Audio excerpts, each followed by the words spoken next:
ಓಂ ಶಾಂತಿ. ಓಂ ಶಾಂತಿ. ಅವ್ಯಕ್ತ ಮುರಳಿ ಮಂಥನ ಕಾರ್ಯಕ್ರಮ. ಮುರಳಿಯ ದಿನಾಂಕ 2/2/2008. ಇವತ್ತಿನ ದಿನಾಂಕ 9/12/2025. ಈ ಮುರಳಿ ಬಾಬಾ ಏನ್ ಹೇಳ್ತಿದ್ದಾರೆ? ಸಂಪೂರ್ಣ पवित्रता द्वारा रूहानी रॉयल्टी और पर्सनालिटी का अनुभव करते मास्टर ज्ञान सूर्य स्वरूप को इमर्ज करो। संपूर्ण पवित्रता द्वारा रूहानी रॉयल्टी और पर्सनालिटी का अनुभव करते अपने मास्टर ज्ञान सूर्य स्वरूप को इमर्ज करो। ಸಂಪೂರ್ಣ ಪವಿತ್ರತೆ. ಪವಿತ್ರತೆ ಅಂತಂದ್ರೆ ಏನು? ಪವಿತ್ರತೆ ಅಂತಂದ್ರೆ ಏನು? ಸ್ವಚ್ಛತೆ, ಶ್ರೇಷ್ಠತೆ. ಸ್ವಚ್ಛತೆ, ಶುದ್ಧತೆ ಅಲ್ವಾ? ಅದಕ್ಕೆ ಹೇಳ್ತಾರೆ ಪವಿತ್ರತಾ. ಹಾಗಿದ್ರೆ ಅಪವಿತ್ರತೆ ಅಂತಂದ್ರೆ ಏನು?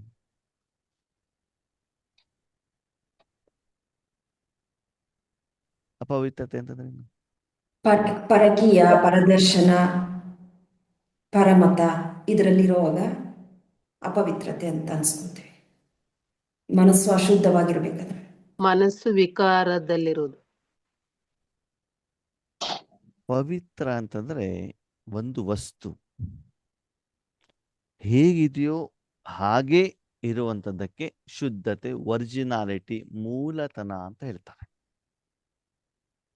ಆ ವಸ್ತುವಿನ ಮೇಲೆ ಅದಕ್ಕೆ ಬೇಡದೇ ಇರುವಂತಹ ಬೇರೆ ಒಂದು ವಸ್ತು ಅದರ ಜೊತೆಗೆ ಜೋಡಣೆ ಆದಾಗ ಅದರ ಪ್ರಭಾವ ಈ ಮೂಲ ವಸ್ತುವಿನ ಮೇಲೆ ಬೀಳತ್ತೆ. ಜೊತೆಗೆ ಅದರ ಪ್ರಭಾವ ಪ್ರಪಂಚದ ಮೇಲೂ ಕೂಡ ಬೀಳತ್ತೆ. ಅರ್ಥ ಆಯ್ತಾ? ಅರ್ಥ ಆಯ್ತೋ ಅರ್ಥ ಆಗಿಲ್ವೋ? ಆಯ್ತಣ್ಣ. ಅಂದ್ರೆ ಇದು ಸತ್ಯಯುಗದಲ್ಲಿ ದೇವಿ ದೇವತೆಯವರು ಹೇಗಿದ್ರು ಹಾಗೆ ಇದ್ರು, ಅದು ನಿಜವಾದ ಪವಿತ್ರತೆ. ಅಂದ್ರೆ ನಿಮ್ಮತ್ತೊಂದು ಬಟ್ಟೆ ಇದೆ ಅಂತ ತಿಳ್ಕೊಳ್ಳಿ ಅಲ್ವಾ? ಬಟ್ಟೆ ಇದ್ದಾಗ ನಾವು ಅದನ್ನು ಧರಿಸಬೇಕಾದದ್ದು ಹೇಗಿರ್ಬೇಕು? ಶುದ್ಧವಾಗಿರ್ಬೇಕು. ಅದರಲ್ಲಿ ಮಣ್ಣು, ಧೂಳು, ಕಸ ಏನು ಇರಬಾರ್ದು. ನೀರಿನ ಅಂಶನೂ ಕೂಡ ಇರಬಾರ್ದು. ಒಳ್ಳೆ ಐರನ್ ಹಾಕ್ಬಿಟ್ಟು ಕ್ಲೀನ್ ಆಗಿರುವಂತ ಬಟ್ಟೆಯನ್ನ ಧರಿಸಿದ್ರೆ ಆತ್ಮನಿಗೆ ಏನಾಗ್ತದೆ? ಅದರ ಒಂದು ಸುಖ ಹೇಳೋದು ಅನುಭವ ಆಗ್ತದೆ ಅಲ್ವಾ?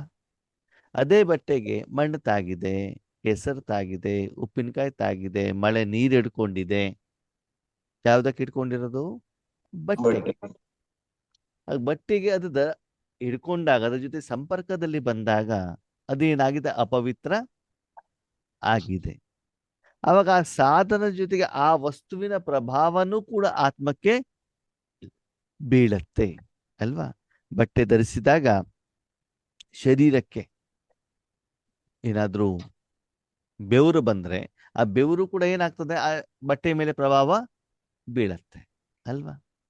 ಹೊರಗಡೆ ಪ್ರಪಂಚದಲ್ಲಿ ಚಳಿ ಇದೆ, ಆ ಚಳಿನೂ ಕೂಡ ಆ ಬಟ್ಟೆ ಏನ್ ಮಾಡ್ತದೆ? ಹಿಡ್ಕೊಳ್ತದೆ. ಹಿಡಿದಿಟ್ಕೊಂಡಿರ್ತದೆ ತಾನೆ. ಅದನ್ನು ಮುಟ್ಟಿದಾಗ ನಮ್ಗೆ ಏನಾಗುತ್ತೆ? ಬಟ್ಟೆನೂ ಕೂಡ ಏನಾಗ್ತದೆ? ಚಳಿ ಅಂತ ಅನ್ಸುತ್ತೆ ಅಲ್ವಾ? ಅಂದ್ರೆ ಆ ಮೂಲ ವಸ್ತುವಿನ ಜೊತೆಗೆ ಪ್ರಪಂಚದ ಬೇರೆ ಯಾವುದೋ ವಸ್ತು ಅದರ ಜೊತೆಗೆ ಜೋಡಣೆಯಾದಾಗ, ಆ ವಸ್ತುವಿನ ಜೊತೆಗೆ ನಾನು ಸಂಪರ್ಕದಲ್ಲಿ ಬಂದಾಗ ನನಗೇನಾಗೋದಿಲ್ಲ? ಅದು ಸುಖವನ್ನ ಕೊಡೋದಿಲ್ಲ ಅಲ್ವಾ? ಒಂದು ಪಾತ್ರೆನ ತಗೊಳ್ತೀವಿ, ಹೇಗಿರ್ಬೇಕು ಪಾತ್ರೆ? ಕ್ಲೀನ್ ಆಗಿರ್ಬೇಕು ಅಲ್ವಾ?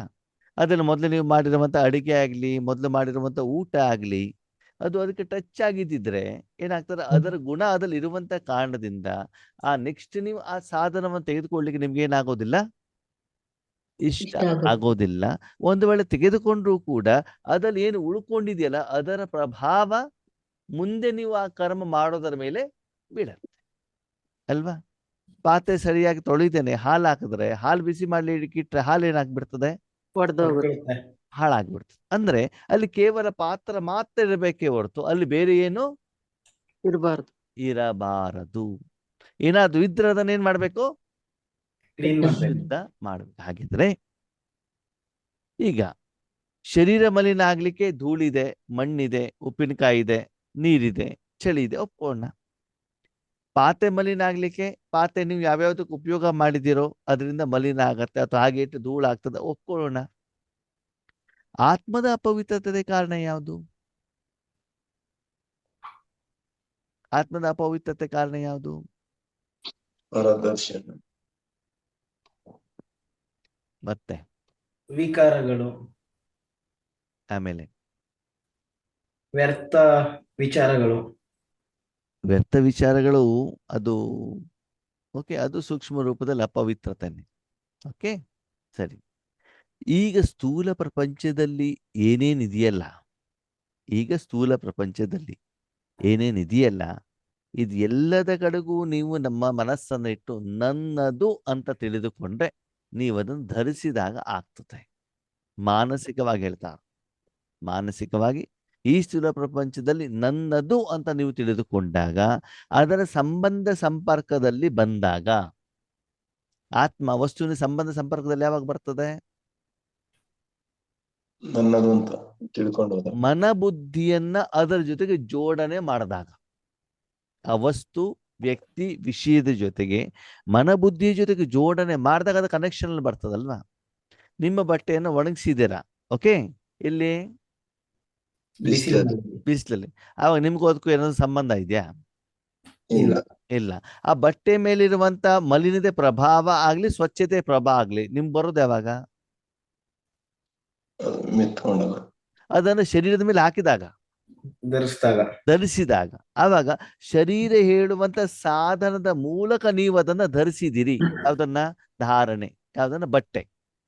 ಅವಾಗ ಬಟ್ಟೆಯಲ್ಲಿ ಇರುವಂತ ಆಗಿನ ಸ್ಥಿತಿಗತಿಯ ಪ್ರಭಾವ ಬಟ್ಟೆ ಹೇಳುವಂತ ಸಾಧನದ ಮೂಲಕ, ಶರೀರ ಹೇಳುವಂತ ಸಾಧನ ಮೂಲಕ, ಬುದ್ಧಿ ಮತ್ತು ಮನಸ್ಸು ಹೇಳುವಂತ ಸಾಧನದ ಮೂಲಕ ಯಾರ ಮೇಲೆ ಪ್ರಭಾವ ಬೀಳುತ್ತದೆ? ಆತ್ಮದ ಮೇಲೆ ಅಲ್ವಾ? ಬಟ್ಟೆ ಮೇಲೆ ಏನಾದ್ರೂ ಆದ್ರೂ ಆತ್ಮನಿಗೆ ಪ್ರಭಾವ ಬೀಳುತ್ತದೆ, ಶರೀರಕ್ಕೆ ಏನಾದ್ರೂ ಆದ್ರೂ ಪ್ರಭಾವ ಬೀಳುತ್ತದೆ. ಜನ, ನಿಮ್ಮ ಮಕ್ಕಳಿಗೆ, ಮೊಮ್ಮಕ್ಕಳಿಗೆ, ಪತಿಗೆ, ಅಪ್ಪ ಅಮ್ಮನಿಗೆ, ಅವ್ರಿಗೆ ಏನಾದ್ರೂ ಆದ್ರೂ ಅದ್ರ ಪ್ರಭಾವ ನಿಮ್ಮ ಮೇಲೆ ಬೀಳ್ತದೆ. ಹಾಗೆ ಮನಬುದ್ಧಿಯ ಮೇಲೂ ಕೂಡ ನೀವೇನು ಧರಿಸಿದಿರೋ, ಯಾವ ಧರಿಸಿರೋದ್ರಲ್ಲಿ ಅದರಲ್ಲಿ ಏನು ಗುಣ ಅಥವಾ ಅವಗುಣಗಳಿದಾವೋ ಅದರ ಪ್ರಭಾವ ಯಾರ ಮೇಲೆ ಬೀಳ್ತದೆ? ಆತ್ಮದ ಮೇಲೆ. ಹಾಗಿದ್ರೆ ಆತ್ಮೀಯರೇ, ವರ್ತಮಾನ ಸಮಯದಲ್ಲಿ ನಾವು ಎಲ್ಲಿ ನಮ್ಮ ಮನಸ್ಸು ಬುದ್ಧಿಯನ್ನ ಇಡ್ತಾ ಇದ್ದೀವೋ ಆ ವಸ್ತು, ವ್ಯಕ್ತಿ, ವಿಷಯ, ವಿಚಾರಗಳು ಪವಿತ್ರವಾಗಿದಾವೋ ಅಪವಿತ್ರವಾಗಿದಾವೋ? ಅಪವಿತ್ರವಾಗಿದೆ. ಹೌದಲ್ವಾ? ನಿಮ್ಮ ಶರೀರ ಪವಿತ್ರನೋ ಅಪವಿತ್ರನೋ? ಅಪವಿತ್ರ. ನಿಮ್ಮ ಜೊತೆಲಿರುವಂತ ಮನುಷ್ಯಾತ್ಮರು ಪವಿತ್ರನೋ ಅಪವಿತ್ರನೋ? ಅಪವಿತ್ರ. ಪಂಚತತ್ವಗಳು ಪವಿತ್ರನೋ ಅಪವಿತ್ರನೋ? ಅಪವಿತ್ರ ಆಗಿದೆ. ಟಿವಿಲಿ ಬರೋ ಕಾರ್ಯಕ್ರಮಗಳು ಪವಿತ್ರನೋ ಅಪವಿತ್ರನೋ? ಕೂಡ ಅಪವಿತ್ರ ಆಗಿದೆ. ಜನರು ನಿಮ್ ಜೊತೆಗೆ ಏನು ಮಾತಾಡ್ತಾರೆ ಅದ್ರಲ್ಲಿ ಪವಿತ್ರನೋ ಅಪವಿತ್ರನೋ? ಅಪವಿತ್ರ ವಿಚಾರಗಳೇ ಅಲ್ವಾ? ಇದು ಎಲ್ಲರ ಜೊತೆಗೆ ನಾನು ಪ್ರತಿದಿನ ಜೋಡಣೆಯಾಗಿ ಮನಸ್ಸು ಬುದ್ಧಿಯಲ್ಲಿ ಅದನ್ನೇ ಇಟ್ಕೊಂಡಿರ್ತೇನೆ. ಹೌದಾ? ನಾನು ಪವಿತ್ರವಾಗಿದ್ದೇನೋ ಅಪವಿತ್ರವಾಗಿದ್ದೇನೋ? ನಾನು ಕೂಡ ಅಪವಿತ್ರ ಆಗ್ತೀವಿ ಅಲ್ವಾ? ಶರೀರ ಇರುವಂತ ಸಾಧನವನ್ನ ಬೆಳಿಗ್ಗೆ ಮನೆಯಿಂದ ಹೊರಗಡೆ ತೆಗೆದುಕೊಂಡೋಗಿ ರಾತ್ರಿ ವಾಪಸ್ ಬರೋವರೆಗೆ ಎಲ್ಲಿ ಸುತ್ಕೊಂಡ್ಬರ್ತೀವೋ ಅಲ್ಲೆಲ್ಲ ಏನಾಗ್ತದೆ? ಅಪವಿತ್ರತೆ. ಅದರ ಪ್ರಭಾವ ಯಾರ ಮೇಲೆ ಬೀಳ್ತದೆ? ಆತ್ಮದ ಮೇಲೆ ಬೀಳುತ್ತದೆ. ಅದಕ್ಕೆ ಹೇಳ್ತಾರೆ ಸಂಪೂರ್ಣ ಪವಿತ್ರತಾ. ಸಂಪೂರ್ಣ ಪವಿತ್ರತಾ ಅಂತಂದ್ರೆ ಏನು?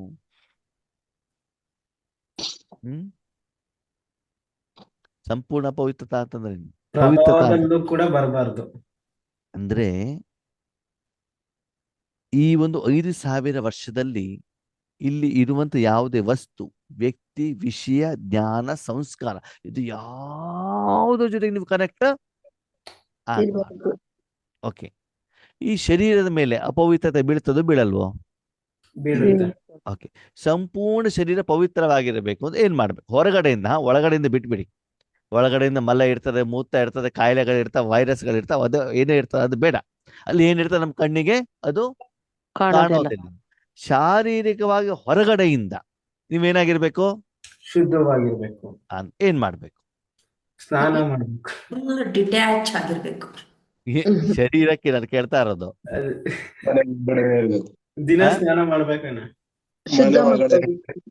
ಒಳ್ಳೆ ಬಟ್ಟೆ ಹಾಕೊಳ್ಬೇಕು.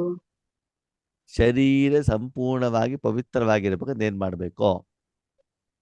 ಸ್ವಚ್ಛತೆಯಿಂದ ಒಳಗೆ ಕಾಪಾಡ್ಕೋಬೇಕು, ಸ್ವಚ್ಛತೆಯಿಂದ ಇರ್ಬೇಕು. ಒಳ್ಳೆ ಆಹಾರಗಳನ್ನ ಸೇವನೆ ಮಾಡ್ಬೇಕು. ಆಹಾರದ ಪ್ರಶ್ನೆ ಬರೋದಿಲ್ಲ. ನಾನು ಕೇಳಿದ್ದು ಹೊರಗಡೆಯಿಂದ. ಹೊರಗಡೆಯಿಂದ. ಶರೀರದ ಹೊರಗಡೆ ಚರ್ಮ ಇದೆಯಲ್ಲ, ಹಾ ಚರ್ಮ ಶುದ್ಧವಾಗಿರ್ಬೇಕು ಅಂತಂದ್ರೆ ಏನ್ ಮಾಡ್ಬೇಕು? ಆ? ಸ್ನಾನ. ಒಳಗಡೆನೆ ಇರ್ಬೇಕು. ಹೇಗೆ ಸ್ನಾನ ಮಾಡ್ಬೇಕು? ಶರೀರ ಗಲೀಜಾಗುತ್ತೆ. ಸೋಪಿಂದ ಸ್ನಾನ ಮಾಡ್ಬೇಕು. ನೀರಿಂದ ಸೋಪಿಂದ ಶುದ್ಧವಾದ ನೀರಿಂದ ಸ್ನಾನ ಮಾಡ್ಬೇಕು. ಕಾರ್ ಒಳಗೆ ಹೋಗ್ಬೇಕು ನಾವು, ಹೊರಗಡೆ ಧೂಳ್ ಬೀಳ್ದಂಗೆ. ಸರಿ, ಕೇಳಿ.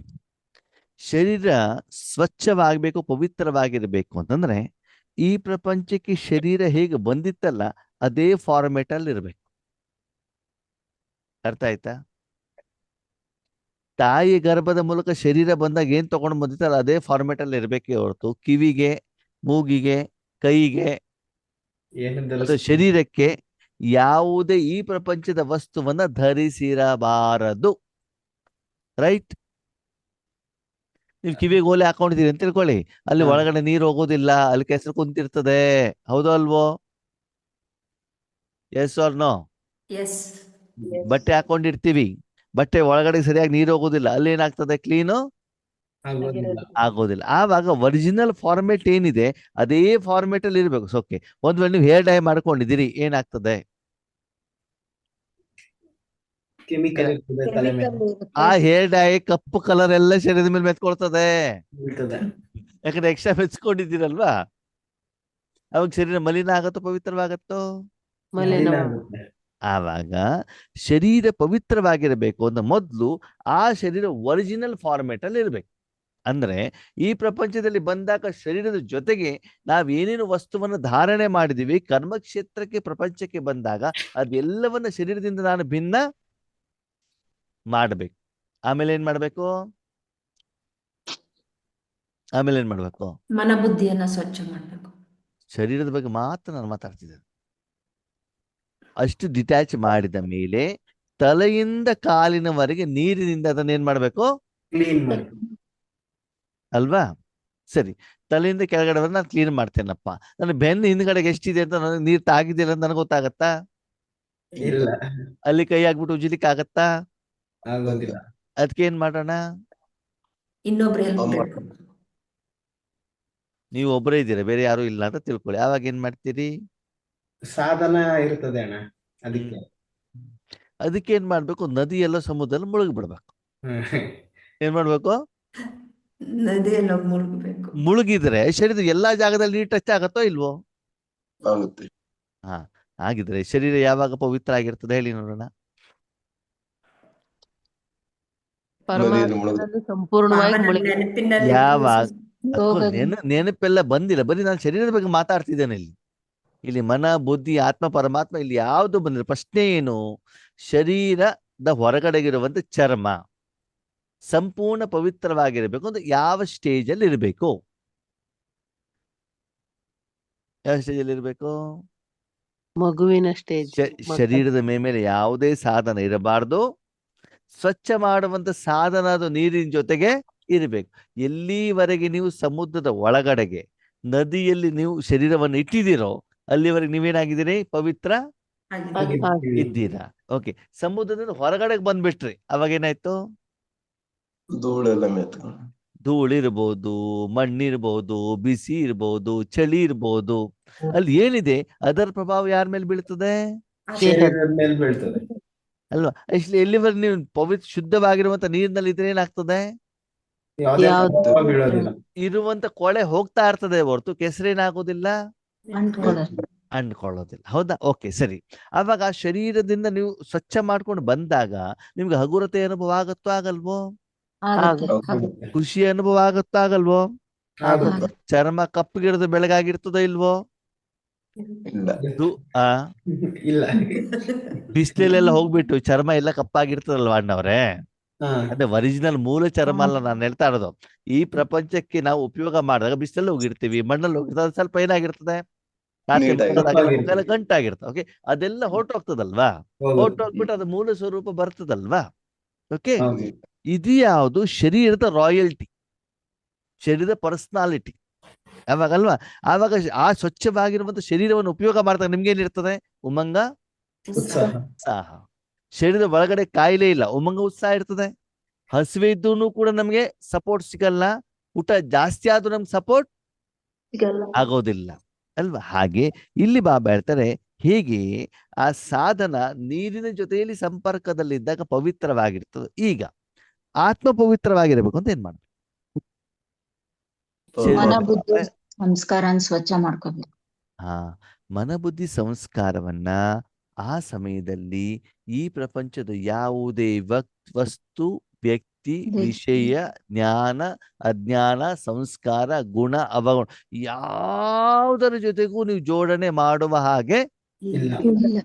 ಮನಬುದ್ಧಿ. ಯಾವಾಗ ಹೇಳ್ದಲ್ಲ ಬಾಬಾ, ಏನು ಈ ಪ್ರಪಂಚಕ್ಕೆ ಶರೀರ ಹೆಂಗೆ ಬಂದಿತ್ತು ಹಾಗೆ, ಅದ್ಮೇಲೆ ಈ ಪ್ರಪಂಚದ ಯಾವುದೇ ಸಾಧನ ಅದ್ರ ಜೊತೆಗೆ ಇರ್ಬಾರ್ದು. ಇರಕೂಡದು. ಹಾಗೆ ನಾನು ಪರಮಧಾಮದಿಂದ ಬಂದಾಗ ಹೇಗಿದ್ದೆ? ಆತ್ಮ ಅಷ್ಟೇ. ದೇಹ, ದೇಹ ಭಾನ, ದೇಹದ ಸಂಸ್ಕಾರ, ದೇಹದ ಪಾತ್ರ ಅದ್ಯಾವುದು ಕೂಡ ಅಲ್ಲಿ ಏನಿರಬಾರ್ದು, ಇರಬಾರ್ದು. ಇರಬಾರ್ದು. ಆಗ ಅಪನೇಕೋ ಆತ್ಮ ಸಮಜ್ನ. ಆಗ ಬಿಟ್ಟು ನಿಮ್ಮ ಮನಸ್ಸನ್ನಲ್ಲಿ ಇಡಬೇಕು, ಪರಮಾತ್ಮನಲ್ಲಿ ಪರಮಾತ್ಮ. ಇಟ್ಟಾಗ ಅವಾಗ ಆತ್ಮ, ಮನ, ಬುದ್ಧಿ ಎಲ್ಲ ಏನಾಗ್ತದೆ? ಕ್ಲೀನ್ ಆಗ್ತದೆ. ಏನಾಗ್ತದೆ? ಕ್ಲೀನ್ ಆಗುತ್ತೆ. ಅದಕ್ಕೆ ಹೇಳ್ತಾರೆ ರುಹಾನಿ ಪರ್ಸನಾಲಿಟಿ. ಏನ್ ಹೇಳ್ತಾರೆ? ರುಹಾನಿ ಪರ್ಸನಾಲಿಟಿ. ಹಳೆ ಕಾಲದಲ್ಲಿ, ನಿಮ್ಮ ಈ ಕಡೆ ರಾಕೇಶ್ ಅಣ್ಣವ್ರಿಗೆ ಊರಲ್ ಕಡೆಗೆಲ್ಲ ಇದೆಯಲ್ಲೋ ಗೊತ್ತಿಲ್ಲ, ಹಳೆ ಕಾಲದಲ್ಲಿ ಜನ ವಾರಕ್ಕೊಂದ್ಸಲ ಸ್ನಾನ ಮಾಡ್ತಿದ್ರು ಈ ಹಳ್ಳಿ ಕಡೆಗೆಲ್ಲ, ಅಲ್ವಾ? ರೈತರೆಲ್ಲ ಇದಾರಲ್ಲ, ಭಾನುವಾರ ಅಂತ ತಿಳ್ಕೊಳ್ಳಿ, ಭಾನುವಾರ ದಿನ ಅವರು ಸ್ನಾನ ಮಾಡಿ ಬಟ್ಟೆ ಹಾಕೊಂಡ್ರೆ ಮತ್ತೆ ಶರೀರದ ಮೇಲೆ ಬಟ್ಟೆ ತೆಗೆದು ಯಾವಾಗ ಅವರು? ಮತ್ತೆ ಭಾನುವಾರ. ಭಾನುವಾರ. ಒಂದು ಹಂಡೆ ನೀರು ನಾನು ಕೇಳಿದ್ದೇನೆ, ಸರಿನಾ? ನಾನೊಂದ್ಸಲ ಕಂಪ್ನಿಯಲ್ಲಿ ಇದ್ದಾಗ ಹೀಗೆ ಭಾಷಣ ಮಾಡ್ಲಿಕ್ಕೆ ಹೋಗಿದ್ದೆ, ಅದು ಕಂಪ್ನಿ ಪ್ರಾಡಕ್ಟ್ ಬಗ್ಗೆ, ಸರಿನಾ? ಅವಾಗ ನಾನೇನ್ ಹೇಳಿದೆ, ಅಲ್ಲಿ ರೇಷ್ಮೆ ಹುಳದ ಬಗ್ಗೆ ಮಾತಾಡೋದಿತ್ತು. ಹೇಗೆ ಶರೀರಕ್ಕೆ ನೀವು ಪ್ರತಿದಿನ ಸ್ನಾನ ಮಾಡಿಸ್ತಿರೋ ಹಾಗೆ ಅಲ್ಲಿರುವಂತ ಆ ರೇಷ್ಮೆ ಹುಳದ ಮನೆಯನ್ನು ಕೂಡ ಸ್ನಾನ ಮಾಡಿಸ್ಬೇಕು ಅಂತಂದು. ಅವಾಗ ಅಲ್ಲಿರೋ ಡೆಪ್ಯೂಟಿ ಡೈರೆಕ್ಟರ್ ಇದ್ರು, ಅವ್ರು ಹೇಳಿದ್ರು, ನಿಮ್ಗೆ ಇದು ಗೊತ್ತಿಲ್ಲ, ಇಲ್ಲಿ ವಾರಕ್ಕೊಂದ್ಸಲ ಸ್ನಾನ ಮಾಡ್ತಾರೆ ಅಂತಂದ್ರು. ನನಗೆ ಅದು ವಿಷಯ ಗೊತ್ತಿರ್ಲಿಲ್ಲ. ಅದೆಲ್ಲಿ ಕುಣಿಗಲ್, ಆಮೇಲೆ ಅದು ಯಾವ್ದದ್ದು ಹುಲಿಯೂರು ದುರ್ಗ, ಆ ಏರಿಯಾದಲ್ಲಿ, ಸರಿನಾ? ಓಕೆ. ಹಾಗೆ ಹಳೆ ಕಾಲದಲ್ಲಿ ವಾರಕ್ಕೊಂದ್ಸಲ ಸ್ನಾನ ಮಾಡ್ತಿದ್ರು, ಅವ್ರು ಅದೇ ಸಿಸ್ಟಮ್ ಅನ್ನು ಫಾಲೋ ಮಾಡ್ತಿದ್ರು. ಓಕೆ. ಅದ್ ಆದ್ಮೇಲೆ ಏನಾಯ್ತು, 3 ದಿನಕ್ಕೊಂದ್ಸಲ ಸ್ನಾನ ಮಾಡ್ಲಿಕ್ಕೆ ಶುರು ಮಾಡ್ತು, ಅಲ್ವಾ? ಆಮೇಲೆ 2 ದಿನಕ್ಕೊಂದ್ಸಲ. ಡೈಲಿ ಒಂದ್ಸಲ ಸ್ನಾನ, ಅಲ್ವಾ? ಈಗ ನಾವು ಬಾಬನ್ ಮಕ್ಳು ಏನ್ ಮಾಡ್ತೀವಿ? 3 ಸರಿ ಆಗುತ್ತಲ್ಲ, ದಿನಕ್ಕೆ 3 ಸಲ ಸ್ನಾನ, ಹೌದಾ? ಅವಾಗ ದಿನಕ್ಕೆ 3 ಸಲ ಸ್ನಾನ ಮಾಡಿದಾಗ ಶರೀರ ಹಗುರ ಅಂತ ಅನ್ಸುತ್ತೋ ಅನ್ಸಲ್ವೋ? ಅನ್ಸುತ್ತೆ. ಅಲ್ಲಿ ನಾವು ಮಲಿನ ಹೆಚ್ಚಿಗೆ ಇಡ್ಲಿಕ್ಕೆ ನಾವು ಏನ್ ಮಾಡೋದಿಲ್ಲ, ಅವಕಾಶ ಕೊಡೋದಿಲ್ಲ. ತಕ್ಷಣ ಏನಾಗ್ಬಿಡ್ತದೆ, ಅದು ಕ್ಲೀನ್ ಆಗ್ಬಿಡ್ತದೆ. ಒಳಗಡೆ ಬಿಟ್ಬಿಡಿ, ಒಳಗಡೆ ನಮಗೂ ಗೊತ್ತಿಲ್ಲ ಅದ್ರಲ್ಲಿ ಎಷ್ಟು ಮಲ ಇದೆ, ಮೂತ್ರ. ನಮ್ಮ ಹೊರಗಡೆಯಿಂದ ಚರ್ಮದ ಕ್ಲೀನಿಂಗ್ನೆಸ್ಸಿನ ಅನುಭವ ಅಂತ ಆಗತ್ತಲ್ವಾ? ಆಗುತ್ತೆ. ಅದು ಕೂಡ ಮೊದಲು ನಾವೇನ್ ಮಾಡ್ತಿದ್ವಿ, ಆ ಒಂದು ಜನರ ಇದರಲ್ಲಿ ಏನಾಗ್ತಿತ್ತು ಅಂತಂದ್ರೆ, ಇವಾಗ ನಾವು ಸ್ಕೂಲಿಗೆ ಹೋಗ್ತಿದ್ವಿ ಅಂತ ತಿಳ್ಕೊಳ್ಳಿ, ಬೆಳಿಗ್ಗೆ ಸ್ನಾನ ಮಾಡ್ಕೊಂಡು ಸ್ಕೂಲ್ ಬಟ್ಟೆ ಹಾಕೊಂಡ್ ಬಿಟ್ರೆ ಸ್ಕೂಲಿಗೆ ಹೋಗೋದು ಅದಲ್ಲೇ, ಆಟ ಆಡೋದು ಅದಲ್ಲೇ, ಬಾವಿ ನೀರು ಸೇದೋದು ಅದನ್ನೇ, ಮರ ಹತ್ತೋದು ಅದಲ್ಲೇ, ಮಲ್ಕೊಳ್ಳೋದು ಅದಲ್ಲೇ. ನೆಕ್ಸ್ಟ್ ಚೇಂಜ್ ಮಾಡೋದು ಯಾವಾಗ? ನಾಳೆ ಬೆಳಗ್ಗೆ. ಹೋದಾಗ ನಾಳೆ ಬೆಳಿಗ್ಗೆ ಸ್ನಾನ ಮಾಡಿದ ಮೇಲೆ. ಅದನ್ನು ಕೂಡ ಮತ್ತೇನಾದ್ರು ಮಳೆ ಬಂದ್ಬಿಟ್ಟು ಬಟ್ಟೆ ನಿಂದೆ ಒಣಗಿಲ್ಲ ಅಂದ್ರೆ ಮತ್ತೆ ವಾಪಸ್ ಅದೇ ಬಟ್ಟೆಯನ್ನ ಹಾಕೋತೀವಿ. ಹಾಕೊಂಡು ಏನ್ ಮಾಡೋದು? ಸ್ಕೂಲ್ಗೆ ಹೋಗಿ ಸ್ಕೂಲಿಗೆ ಹೋಗೋದು. ಓಕೆ. ಆವಾಗ ನಮ್ದು ಬಟ್ಟೆಗಳು, ಆವಾಗ ವೈಟ್ ಶರ್ಟು, ನೀಲಿ ಕಲರ್ದು ಏನಿರ್ತಿತ್ತು, ಹಾಫ್ ಪ್ಯಾಂಟ್ ಇರ್ತಿತ್ತು. ನಮ್ಮ ಬಟ್ಟೆಗಳು 6 ತಿಂಗಳಲ್ಲಿ ಕೆಂಪಾಗ್ಬಿಟ್ಟಿರೋದು. ಯಾಕೆ ಹೇಳಿ? ಗಲೀಜಾಗಿ ಆಗಿ. ಗಲೀಜಾಗ್ಬಿಟ್ಟಿರ್ತದಲ್ವಾ ಮನೆಯಲ್ಲಿ ಮಣ್ಣಿಂದೆಲ್ಲ, ಸರಿನಾ? ಆಮೇಲೆ ಏನು, ಒಲೆ ಬೆಂಕಿ, ಆ ಒಂದು ಹೊಗೆ ಎಲ್ಲ ಹೋಗ್ಬಿಟ್ಟು ಎಲ್ಲಿ ಕೂತಿರ್ತದೆ? ಅದ್ರ ಬಟ್ಟೆ ಮೇಲೆ. ಮಳೆಗಾಲದಲ್ಲಿ ಬಟ್ಟೆ ನೆನೆಯಲ್ಲ ಅಂತ ಅದನ್ನ ಹೋಗ್ಬಿಟ್ಟು ಏನ್ ಮಾಡೋದು, ಒಲೆ ಮೇಲೆ ಇಡೋದು. ಅವಾಗ ಏನಾಗ್ತದೆ, ಅದ್ರ ಮೇಲೆ ಇರುವಂತ ಗೊಬ್ಬರ ಎಲ್ಲ ಏನಾಗಿರ್ತದೆ, ಅದ್ರ ಮೇಲೆ ಕುಂತಿರ್ತದೆ. ಅವಾಗ ಶ್ರೀಮಂತರ ಮನೆ ಮಕ್ಕಳು ಹೊರತು ಬೇರೆ ಬೇರೆ ಬಟ್ಟೆ ಇರ್ತಿತ್ತಲ್ವಾ, ಅವ್ರ ಬಟ್ಟೆ ಏನಾಗ್ತದೆ, 1 ವರ್ಷ ಆದ್ರೂ ವೈಟ್ ಇರ್ತಿತ್ತು. ನಮ್ ಬಟ್ಟೆ ಕೆಂಪು. ಏನಾಗ್ತಿತ್ತು, ಕೆಂಪಾಗ್ಬಿಡೋದು, ಕಪ್ಪಾಗ್ಬಿಡೋದು, ಹೊರದೋಗ್ಬಿಡೋದು, ಅಲ್ವಾ? ಹಾಗೆ ಇಲ್ಲಿ ಬಾಬಾ ಏನ್ ಹೇಳ್ತಾರೆ, ಮಕ್ಕಳೇ ಸಂಪೂರ್ಣ ಪವಿತ್ರವಾಗಿದ್ದು, ಅಂದ್ರೆ ವಿಶೇಷವಾಗಿ ರಾಜಯೋಗ ಮಾಡುವಂತ ಸಮಯದಲ್ಲಿ ನಿಮ್ಮ ದೇಹ, ದೇಹಧಾರಿಗಳು, ಸಂಬಂಧ ಅಥವಾ ನಿಮ್ಮ ಪುರುಷಾರ್ಥ, ಸೇವೆ, ಜವಾಬ್ದಾರಿ, ಚಿಂತೆ, ಚಿಂತನ ಇದ್ಯಾವುದು ಇರಕೂಡದು. ನಿಮ್ಮ ಶರೀರವನ್ನು ಸ್ನಾನ ಮಾಡಿಸ್ಬೇಕಾದ್ರೆ ಏನೇನು ಯೋಚನೆ ಮಾಡ್ತಿರ್ತೀರಿ? ಏನ್ ಮಾಡ್ತಿರ್ತೀರಿ? ಸ್ವಚ್ಛತೆ ಕಡೆ ಗಮನ ಇರುತ್ತೆ. ಏನು ಕರ್ಮ ಮಾಡ್ತಿದ್ದೀರೋ ಅದ್ರ ಹಗುರತೆ ಅನುಭವ ತಾನೇ ಮಾಡ್ತಿರ್ತೀರಿ. ಹೌದು. ಅವಾಗ ಊಟ ತಿಂಡಿ ಮಾಡೋದ್ರ ಬಗ್ಗೆ ಯೋಚನೆ ಮಾಡ್ಬೇಕಾ? ಇಲ್ಲ. ಅಥವಾ ಮದುವೆ ಮನೆ ಹೋಗುವುದ್ರ ಬಗ್ಗೆ ಯೋಚನೆ ಮಾಡ್ಬೇಕಾ? ಇಲ್ಲ. ಆಕ್ಚುಲಿ ಮಾಡಬಾರ್ದು ಆದ್ರೆ ಮಾಡ್ತಾ ಇರ್ತೀವಿ ನಾವು. ನೀವೇನು ಶರೀರ ಸ್ವಚ್ಛ ಮಾಡ್ತಿದ್ರೆ ಅದ್ರ ಕಡೆನೆ ಗಮನ ಕೊಟ್ರೆ ಆಗ ಶರೀರ ಲೈಟ್ ಆಗೋದು ನಿಮ್ಗೆ ಏನಾಗ್ತಾ ಇರ್ತದೆ? ಅನುಭವ ಆಗ್ತಿರ್ತದೆ. ಬೇಕಾದ್ರೆ ಅಬ್ಸರ್ವೇಷನ್ ಮಾಡಿ ಶರೀರವನ್ನು ಬಾತ್ರೂಮ್ ಒಳಗಡೆ ತಗೊಂಡೋಗ್ಬೇಕಾದ ಶರೀರದ ಕಡೆ ಗಮನ ಕೊಡಿ, ಇಷ್ಟು ಭಾರದ ಅನುಭವ ಆಗ್ತದೆ ಬೆಳಿಗ್ಗೆ ಎದ್ದಾಗ. ವಿಶೇಷವಾಗಿ ಸ್ನಾನ ಮಾಡ್ಕೊಂಡು ಹೊರಗಡೆ ಬಂದಾಗ ಒಳಗಡೆಯಿಂದ ಸ್ವಚ್ಛತೆ ಹೊರಗಡೆಯಿಂದ ಸ್ವಚ್ಛತೆ ಮಾಡಿಬಿಟ್ಟು ಶುದ್ಧವಾದ ಬಟ್ಟೆ, ಅದು ಅಂದ್ರೆ ಹಳೆ ಬಟ್ಟೆನೇ ಇರ್ಬೋದು, ಹಾಕೊಂಡು ಬಂದಾಗ ಶರೀರ ಏನಾಗತ್ತೆ?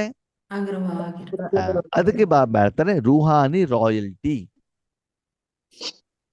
ಶರೀರದ ರಾಯಲ್ಟಿ ಯಾವ ತರ ಆಗ್ತದೆ? ಶರೀರವನ್ನು ಸ್ವಚ್ಛ ಮಾಡೋದ್ರಿಂದ, ಶರೀರಕ್ಕೆ ಸೆಂಟ್ ಸ್ಪ್ರೇ ಮಾಡೋದ್ರಿಂದ, ಶರೀರಕ್ಕೆ ಒಳ್ಳೊಳ್ಳೆ ಬಟ್ಟೆ ಹಾಕೊಳ್ಳೋದ್ರಿಂದ, ಆಭರಣ ಹಾಕೊಳ್ಳೋದ್ರಿಂದ, ಶರೀರಕ್ಕೆ ಒಳ್ಳೊಳ್ಳೆ ವಸ್ತುಗಳನ್ನ ಉಪಯೋಗ ಮಾಡ್ಕೊಂಡಾಗ, ಸೆಂಟ್ ಸ್ಪ್ರೇ ಮಾಡಿದಾಗ ಶರೀರದ ರಾಯಲ್ಟಿ ಏನಾಗ್ತದೆ? ಹೆಚ್ಚಿಗೆ ಆಗ್ತದೆ. ಹಾಗೆ ಶರೀರದ ಪರ್ಸನಾಲಿಟಿ ಏನು? ಒಳ್ಳೆ ಡ್ರೆಸ್ ಹಾಕೊಂಡಾಗ ನಿಮ್ ನಡೆ ನೋಡಿ ಹೇಗಿರ್ತದೆ? ಹಿಂಗಿರ್ತದೆ. ಚೆನ್ನಾಗಿರ್ತದೆ ಇಲ್ವಾ? ಇರುತ್ತೆ. ನೀವು ನಾರ್ಮಲ್ ಬಟ್ಟೆ ಹಾಕೊಂಡಾಗ ನೀವು ನಡೆಯುವಂತ ನಡೆಗೂ, ಮೈ ಮೇಲೆ 1-2 kg ಬಂಗಾರ ಹಾಕೊಂಡು ರೇಷ್ಮೆ ಸೀರೆ ಉಟ್ಕೊಂಡ್ಬಿಟ್ಟು ಬ್ಯೂಟಿ ಪಾರ್ಲರ್ ಶೃಂಗಾರ ಮಾಡ್ಕೊಂಡು ಮದುವೆ ಹೋಗೋದಕ್ಕೂ ವ್ಯತ್ಯಾಸ ಇದೆಯೋ ಇಲ್ವೋ? ಇದೆ. ಯಾಕದು ವ್ಯತ್ಯಾಸ? ಅಲಂಕಾರ ಮಾಡ್ಕೊಂಡಿರ್ತೀನಲ್ಲ. ಅದ್ರ ಜೊತೆ ಕನೆಕ್ಟ್ ಆಗಿದ್ದೀರಲ್ಲ ನೀವು ಮನಸ್ಸಿನಿಂದ. ನನ್ ಮೇಲೆ ಬಂಗಾರ ಇದೆ, ನನ್ ಮೇಲೆ 50,000 ರೂಪಾಯಿ ರೇಷ್ಮೆ ಸೀರೆ ಇದೆ, ಅದ್ರ ಜೊತೆಗೆ ಮಾನಸಿಕವಾಗಿ ಏನಾಗಿರ್ತೀರಿ? ಕನೆಕ್ಟ್ ಆಗಿರುವಂತ ಕಾರಣದಿಂದ ಅದರ ಪ್ರಭಾವ, ನಾನು ನಿನಗೆ ಶ್ರೀಮಂತನಾಗಿದ್ದೇನೆ, ಅದರ ಪ್ರಭಾವ ಆತ್ಮದ ಮೇಲೆ, ಆತ್ಮದ ಕರ್ಮದ ಮೇಲೆ, ಆತ್ಮಿಕ ಸ್ಥಿತಿಯ ಮೇಲೆ ಬೀಳುತ್ತೆ. ಅರ್ಥ ಆಯ್ತಾ? ಅದಕ್ಕೆ ಬಾಬಾ ಹೇಳ್ತಾರೆ, ಮಕ್ಕಳೇ ಹೀಗೆ ಆ ಸಾಧನವನ್ನ ಧರಿಸಿದಾಗ ಅಥವಾ ಶರೀರವನ್ನ ಸ್ವಚ್ಛ ಮಾಡಿದಾಗ ಆತ್ಮನಿಗೆ ಏನ್ ಕೊಡ್ತದೆ? ಮುದ, ಖುಷಿ, ಆನಂದ, ಹಗುರತೆಯ ಅನುಭವ ಆಗ್ತದಾಗಲ್ವೋ? ಅವಾಗ ನಾವು ನೋಡಿ ವೈಟ್ ಡ್ರೆಸ್ ಹಾಕೊಂಡಾಗ ಒಂದು ನಶೆ ಬರ್ತದ ಬರಲ್ವ ನಮ್ಗೆ? ಬರ್ತತಾನೆ. ಅದೇ ವೈಟ್ ಡ್ರೆಸ್ ಸ್ವಲ್ಪ ಹೊತ್ತಲ್ಲಿ ಗಲೀಜ್ ಆಗ್ಬಿಟ್ರೆ ಬೇಜಾರಾಗ್ತದೆ. ಯಾಕಿದೆ? ಖುಷಿ ಯಾಕಾಯ್ತು? ಅದ್ ಸ್ವಚ್ಛವಾಗಿದ್ದಾಗ ಸ್ವಚ್ಛವಾಗಿರೋದಕ್ಕೆ. ಬೇಜಾರು ಯಾಕಾಯ್ತು?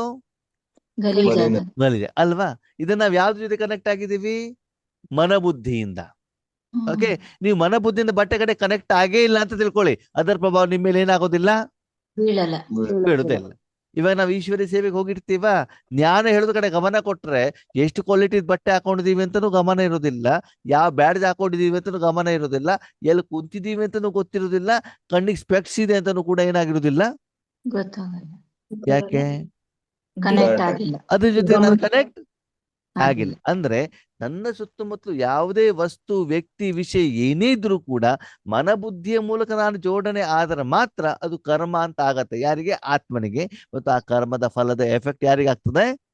ಆತ್ಮನಿಗೆ ಆಗ್ತದೆ. ಹಾಗೆ ಇಲ್ಲಿ ಬಾಬಾ ಹೇಳ್ತಾರೆ, ಸಂಪೂರ್ಣ ಪವಿತ್ರತೆ ಮೂಲಕ ಆತ್ಮದ ರಾಯಲ್ಟಿ ಮತ್ತು ಪರ್ಸನಾಲಿಟಿ ಅನುಭವವನ್ನು ನಾವೇನ್ ಮಾಡ್ಬೇಕಂತೆ? ಮಾಡ್ಬೇಕು. ಅದು ನಾವ್ ಯಾವ್ದನ್ನ ಮಾಡ್ತಿದೀವಿ?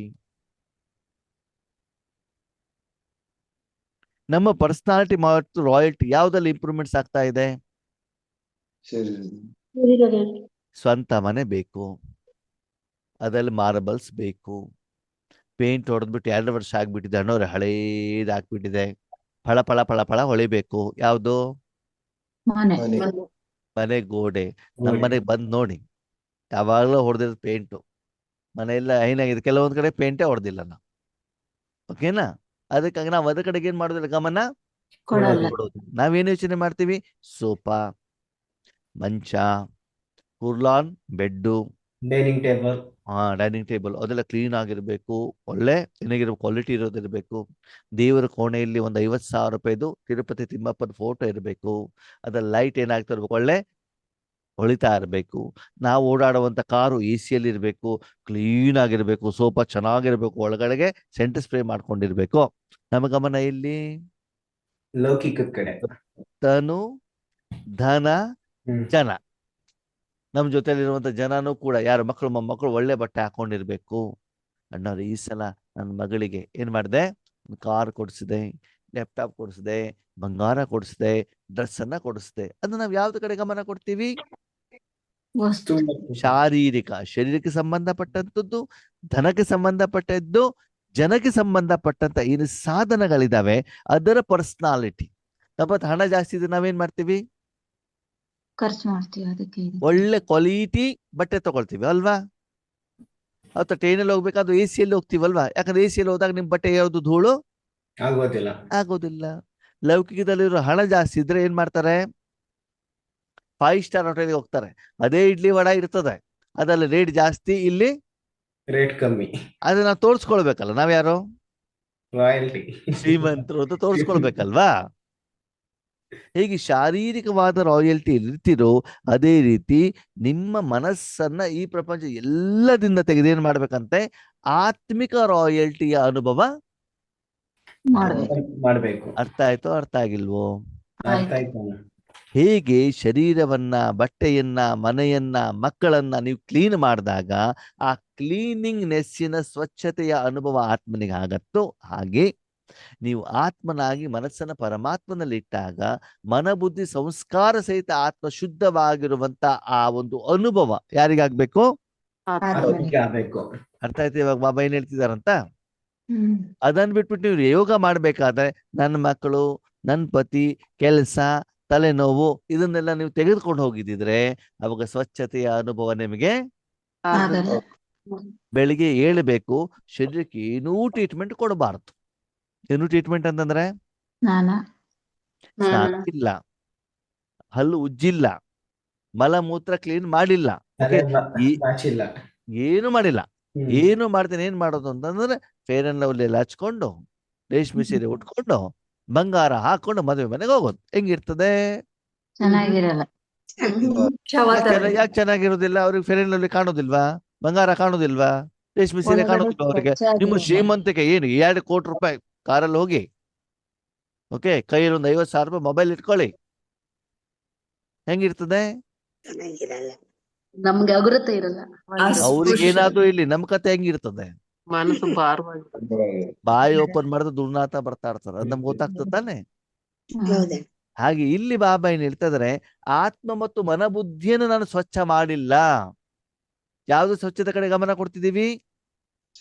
ತನು, ಧನ, ದಿನಕ್ಕೆ 4 ಸಲ ಮನೆ ಕ್ಲೀನ್ ಮಾಡ್ತೀವಿ, ಬಟ್ಟೆ ಕ್ಲೀನ್ ಮಾಡ್ತೀವಿ ಅಲ್ವಾ? ಅದ ಕಡೆ ನಾವು ಗಮನ ಕೊಡ್ತಿದ್ದೀವಿ ಹೊರತು ಆತ್ಮದ ಪವಿತ್ರದ ಕಡೆ ಗಮನವನ್ನ ಕೊಡ್ತಾ ಇಲ್ಲ. ಸರಿ, ಹೇಳ್ತಾರೆ ಈ ಸಂಪೂರ್ಣ ಪವಿತ್ರತೆಯ ರಾಯಲ್ಟಿ ಪರ್ಸನಾಲಿಟಿಯ ಅನುಭವ ಮಾಡ್ತಾ ಅಪ್ಪನೇ ಮಾಸ್ಟರ್ ಜ್ಞಾನ ಸೂರ್ಯ ಸ್ವರೂಪಕ್ಕೂ ಇಮರ್ಚಕರು. ಮುಂದೇನ್ ಮಾಡ್ಬೇಕಂತೆ? ಮಾಸ್ಟರ್ ಜ್ಞಾನ ಸ್ವರೂಪ, ಜ್ಞಾನ ಸೂರ್ಯ ಸ್ವರೂಪ ಅಂತಂದ್ರೆ ಏನು? ಸರಿ, ಸೂರ್ಯ ಅಂತಂದ್ರೆ ಯಾರು? ಬೆಳಕು ಕೊಡೋ. ಬೆಳಕು ಕೊಡುವ. ಓಕೆ, ಬೆಳಕು ಕೊಟ್ಟರೆ ಏನಾಗ್ತದೆ? ಕತ್ತಲೆ ಇದ್ರೆ ಏನಾಗ್ತದೆ? ಏನು ಕಾಣೋದಿಲ್ಲ. ಕತ್ತಲೆ ಇದ್ರೆ ಎಲ್ಲಾ ವಸ್ತುಗಳಿದ್ರು ನೀವು ಯಾವ್ದನ್ನು ಉಪಯೋಗ ಮಾಡ್ಲಿಕ್ಕೆ ಆಗೋದಿಲ್ಲ. ಉಪಯೋಗ ಮಾಡ್ಲಿಕ್ಕೆ ನಮ್ಗೆ ಏನ್ ಬೇಕು? ಬೆಳಕು ಬೇಕು. ಆ ಎಲ್ಲ ವಸ್ತುಗಳ ಮೇಲೆ ಬೆಳಕು ಹೋಗ್ಬಿಟ್ಟು ಏನಾಗ್ಬೇಕು? ಬೀಳಬೇಕಾಗ್ತದೆ. ಓಕೆ, ಈ ಪ್ರಪಂಚಕ್ಕೆ ಬೆಳಕು ಹೆಂಗ್ ಸಿಗ್ತದೆ? ಸೂರ್ಯನಿಂದ. ಒಂದು ಸೂರ್ಯನಿಂದ, ಇನ್ನೊಂದು ಬಲ್ಬಿಂದ. ಹೌದಾ? ಬಲ್ಬ್ ಏನು? ಸಾಧನ. ಓಕೆ, ಸರಿ, ನೀವು ಬಲ್ಬ್ ಹಾಕಿದ್ದೀರಿ, ಓಕೆ, ಲೈಟ್ ಆನ್ ಮಾಡಿದಿರಿ. ಪ್ರತಿ ನಿಮ್ಮ ಮನೆ ರೋಡ್ ಪಕ್ಕದಲ್ಲಿ ಇದೆ, ನಮ್ಮ ಮನೆ ಇದ್ದಂಗೆ, ಸರಿನಾ? ಅದ್ಮೇಲೆ ಪ್ರತಿದಿನ ಧೂಳು ಬಂದು ಕೂತ್ಕೊಳ್ಳುತ್ತೆ. ಯಾವ್ದ್ರ ಮೇಲೆ? ಒಳಗಡೆ ನೀವು ಕನೆಕ್ಷನ್ ಕರೆಕ್ಟ್ ಆಗಿದೆ, ಅದು ಬಲ್ಬಿನ ಮೇಲೆ ಪ್ರತಿದಿನ ಧೂಳು ಬರ್ತಾ ಇದೆ. ಆವಾಗ ಬೆಳಕು ಜಾಸ್ತಿ ಬರ್ತದೋ ಬರಲ್ವೋ? ಬರಲ್ಲ. ಕಾರಣ ಅವಾಗ ಏನ್ ಮಾಡ್ಬೇಕಾಯ್ತು? ಕ್ಲೀನ್ ಮಾಡ್ಬೇಕು ತಾನೆ? ಅದನ್ನೇ ಬಾಬಾ ಪವಿತ್ರತೆ ಅಂತ ಹೇಳೋದು. ಇವತ್ತು ಮನಬುದ್ಧಿಯ ಮೇಲೆ, ಶರೀರದ ಮೇಲೆ ಏನಾಗುತ್ತೆ? ಈ ಪ್ರಪಂಚದಲ್ಲಿರುವಂತ ವಿಕಾರ ಮತ್ತು ಸ್ಥೂಲ ಮತ್ತು ಸೂಕ್ಷ್ಮ ಸಾಧನಗಳು ಅದರ ಮೇಲೆ ಬಿದ್ದಾಗ ಪರಮಾತ್ಮನ ಶಕ್ತಿ ಏನಾಗೋದಿಲ್ಲ, ನಿಮ್ಮ ಮೂಲಕ ಹೊರಗಡೆಗೆ ಹೋಗೋದಿಲ್ಲ. ಈ ಬಲ್ಬ್ ಇರ್ತದಲ್ಲ, ಬಲ್ಬ್ ತರಬೇಕಾದ್ರೆ ಹೊರಗಡೆಗೆ ಒಂದು ಏನು ರಟ್ಟಿನೊಂದು ಕವರ್ ಇರ್ತದೆ, ಗೊತ್ತಲ್ವಾ ನಿಮ್ಗೆ? ಆ Plastic. ಕವರ್ ಅನ್ನೇ ಹಾಕ್ಬಿಟ್ಟು ಹೋಲ್ಡರ್ ಹಾಕ್ಬಿಟ್ರೆ ಏನಾಗ್ತದೆ? ಬೆಳಕ್ ಬರಲ್ಲ. ಬೆಳಕು ಕಾಣೋದಿಲ್ಲ. ಬಲ್ಬ್ ಉರಿತಾ ಇದೆಯೋ ಇಲ್ವೋ? ಉರಿತಾ ಇದೆ. ಉರಿತಾ ಇದೆ. ಉರಿತಿದೆ. ಕರೆಂಟ್ ಪಾಸ್ ಆಗ್ತಾ ಇದೆಯೋ ಇಲ್ವೋ? ಆಗ್ತಾ ಇದೆ. ಆಗ್ತಾ ಇದೆ. ಬೆಳಕು ಬರ್ತಾ ಇದೆಯೋ ಇಲ್ವೋ? ಬರಲ್ಲ. ಕಾರಣ ಬೆಳಕು ಆ ಕವರ್ ಇರುತ್ತೆ. ಕವರ್. ಅವಾಗ ಕವರ್ ತೆಗಿಬೇಕು ತಾನೆ. ಹೌದು. ಹಾಗೆ ರಾಜಯೋಗ ಮಾಡ್ಬೇಕಂತ ನೀವು ಯಾವ ಕವರ್ ತೆಗಿಬೇಕು? ಡಿಟ್ಯಾಚ್ ಆಗ್ಬೇಕು. ದೇಹ, ದೇಹ ಭಾನ, ದೇಹದ ಸಂಬಂಧಪಟ್ಟ ಸಂಬಂಧ. ಸಂಸ್ಕಾರ, ಪಾತ್ರ, ಜ್ಞಾನ ಇದೆಲ್ಲವನ್ನೇನ್ ಮಾಡ್ಬೇಕಾಗ್ತದೆ? ತೆಗಿಬೇಕು. ತೆಗಿಬೇಕು. ತೆಗೆದ ಮೇಲೆ ಆಮೇಲೆ ಏನ್ ಮಾಡ್ಬೇಕು? ಹೋಲ್ಡರ್ಗೆ ಹಾಕ್ಬಿಟ್ಟು ಸ್ವಿಚ್ ಅನ್ನ ಹಾಕಬೇಕು. ಇಲ್ಲಿ ಬಾಬಾ ಬಲ್ಬ್ ಅಂತ ಹೇಳಿಲ್ಲ, ಸೂರ್ಯ ಅಂತ ಯಾಕೆ ಹೇಳಿದ್ರು? ಸೂರ್ಯ ವಿಶ್ವಕ್ಕೆ ಬೆಳಕು. ವಿಶ್ವಕ್ಕೆ ಬೆಳಕು ಕೊಡ್ಬೇಕಲ್ಲ, ಬಲ್ಬ್ ಬಂದು ರೂಮಿಗೆ ತಾನೇ ಕೊಡ್ತದೆ. ಹೌದು. ಅದಕ್ಕಾಗಿ ಸೂರ್ಯ ಬೆಳಕು ಕೊಡೋದಿದ್ರು ನೀವು ಸೂರ್ಯ ಅಲ್ಲ. ಕರೆಂಟು ಬಲ್ಬ್ ಬೇರೆ ಬೇರೆ ತಾನೆ. ಬಲ್ಬ್ ಏನು? ಸಾಧನ. ಕರೆಂಟ್ ಏನು? ಬೆಳಕು ಕೊಡುವಂತ ಮೂಲವಾದ ಶಕ್ತಿ. ಹೌದಾ? ಹಾಗೆ ಜ್ಞಾನ ಅಂತಂದ್ರೆ ಏನು? ಸಪ್ತ ಗುಣಗಳು. ಜ್ಞಾನ ಅಂತಂದ್ರೇನು? ಸಪ್ತ ಗುಣಗಳು. ಅಂದ್ರೆ ಜನರಿಗೆ ಗೊತ್ತಾಗ್ಬೇಕು ಭಗವಂತ ಯಾರು ಅಂತ. ಸೂರ್ಯ ಕಾಣೋದಿಲ್ಲ, ಸೂರ್ಯನ ಬೆಳಕು ಕಾಣುತ್ತೆ ತಾನೆ. ಸೂರ್ಯನ ಕಡೆ ಕಣ್ಣಿಟ್ಟು ನೋಡಿದ್ರೆ ಮಾತ್ರ ನಿಮ್ಗೆ ಕಾಣ್ತದೆ. ಅದು ಸೂರ್ಯನ ಬೆಳಕು ಕಾಣೋದಿಲ್ಲ. ಎಲ್ಲಿವರೆಗೆ ಸೂರ್ಯ ಅದನ್ನ ಅವನ ಬೆಳಕು ಎಲ್ಲಾ ಕಡೆಗೆ ಇರ್ತದೆ ತಾನೆ. ಹೌದು. ಸೂರ್ಯ ಮುಳುಗೋಗ್ಬಿಟ್ರೆ ಇರೋದಿಲ್ಲ. ಬೆಳಕಿರೋದಿಲ್ಲ ಅಲ್ವಾ? ಬೆಳಕಿರೋದಿಲ್ಲ. ಅದಕ್ಕೆ ಬಾಬಾ ಏನ್ ಹೇಳ್ತಾರೆ, ಇಲ್ಲಿ ನೀವು ಮಾಸ್ಟರ್ ಜ್ಞಾನ ಸೂರ್ಯ ಆಗ್ಬೇಕು. ಸರಿ, ಸೂರ್ಯನ ಬೆಳಕು ಭೂಮಿಗೆ ಯಾವಾಗ ಬರೋದಿಲ್ಲ? ಮೋಡ ಕವಿದಾಗ. ಆಮೇಲೆ ಮಳೆ ಬಂದಾಗ. ನೀವು ಮನೇಲಿ ಇದ್ದಾಗ, ರೂಮ್ ನಲ್ಲಿ ಇದ್ದಾಗ ಫುಲ್ ಗೋಡೆ ಹಾಕ್ಬಿಟ್ಟು ಗ್ಲಾಸ್ ಗೀಸ್ ಏನೂ ಇಲ್ಲಪ್ಪ, ಅಲ್ಲಿ ಪೂರ್ತಿ ಕ್ಲೋಸ್ ಮಾಡ್ಕೊಂಡ್ಬಿಟ್ಟಿದ್ದೀನಿ, ಗೋಡೆ ಮಾತ್ರ. ಅವಾಗ ಸೂರ್ಯನ ಬೆಳಕು ನಿಮ್ಮ ಶರೀರದವರೆಗೆ ಬರಲಿಕ್ಕೆ ಗೋಡೆ ಏನಾಗಿರ್ತದೆ? ಅಡ್ಡ ಬಂದಿರ್ತದೆ. ಆವಾಗ ಸೂರ್ಯನೂ ಕಾಣಲ್ಲ, ಸೂರ್ಯನ ಬೆಳಕು ನಿಮ್ಮ ಹತ್ರ ಬಂದ್ಬಿಟ್ಟು ಬೀಳಲ್ಲ. ತಲುಪೋದಿಲ್ಲ. ಅದಕ್ಕೆ ಇವತ್ತು ಭಗವಂತ ಏನ್ ಹೇಳ್ತಾರೆ, ನೀನು ಆತ್ಮನಾದಾಗ ಮೊದಲು ಭಗವಂತನ ಶಕ್ತಿಯ ಅನುಭವ ಯಾರಿಗಾಗ್ತದೆ? ಆತ್ಮನಿಗೆ. ಆಗ್ಬೇಕು ತಾನೆ. ಕರೆಂಟ್ ಸ್ವಿಚ್ ಆನ್ ಮಾಡಿದಾಗ ಮೊದಲು ಬೆಳಕಿನ ಅನುಭವ ಆಗೋದು ಯಾರಿಗೆ? ಬಲ್ಬ್ಗೆ. ಆಮೇಲೆ ತಾನೆ ಹೊರಗಡೆಗೆ. ಹೌದಾ? ಹಾಗೆ ಮೊದಲು ಅನುಭವ ಯಾರಿಗಾಗ್ಬೇಕು? ನಿನಗಾಗ್ಬೇಕು. ಮತ್ತು ಹೊರಗಡೆ ನೀನು ಅಷ್ಟು ಸ್ವಚ್ಛವಾಗಿದ್ರೆ ಆ ಪ್ರಕಾಶ ಅಂದ್ರೆ ನೀನು ಪರಮಧಾಮದಲ್ಲಿ ಇರ್ಬೇಕು. ಸೂರ್ಯ ಭೂಮಿಲಿ ಇರುವುದಿಲ್ಲ. ಸೂರ್ಯ ಇರುವುದಿಲ್ಲಿ ಆಕಾಶದಲ್ಲಿ. ಆಕಾಶದಲ್ಲಿ ತಾನೆ. ಪರಮಧಾಮದಲ್ಲಿ ಸೂರ್ಯ ಇರ್ತಾರ? ಇಲ್ಲ. ಆಕಾಶದಲ್ಲಿ ಅಲ್ವಾ? ಹಾಗೆ ನಮ್ಮ ಮನಸ್ಸಲ್ಲಿ ಕಳಿಸ್ಬೇಕು ನಾವು, ಪ್ರಮಾದ. ಅಲ್ಲಿ ಕಳಿಸ್ಬೇಕು. ಸ್ವಚ್ಛ ಮನಸ್ಸನ್ನು ನಾನು ಏನ್ ಮಾಡ್ಬೇಕು? ಕಳಿಸಿದಾಗ ಮಾಸ್ಟರ್ ಜ್ಞಾನ ಸೂರ್ಯ ರೂಪದಲ್ಲಿ ಪ್ರಕಾಶ ಏನಾಗ್ತಾ ಹೋಗ್ತದೆ? ಬರ್ತಾ ಹೋಗ್ತದೆ. ಬಾಬಾ ಈ ಮಾತನ್ನ ಯಾಕೆ ಹೇಳ್ತಿದ್ದಾರೆ? ಸ್ವಚ್ಛವಾಗಿ. ಬಲ್ಬ್ ಅನ್ನ ಅಂಗಡಿಯಿಂದ ತರಬೇಕಾದ್ರೆ ಮೇಲ್ಗಡೆ ಕವರ್ ಇರ್ಬೇಕು, ಹೌದು.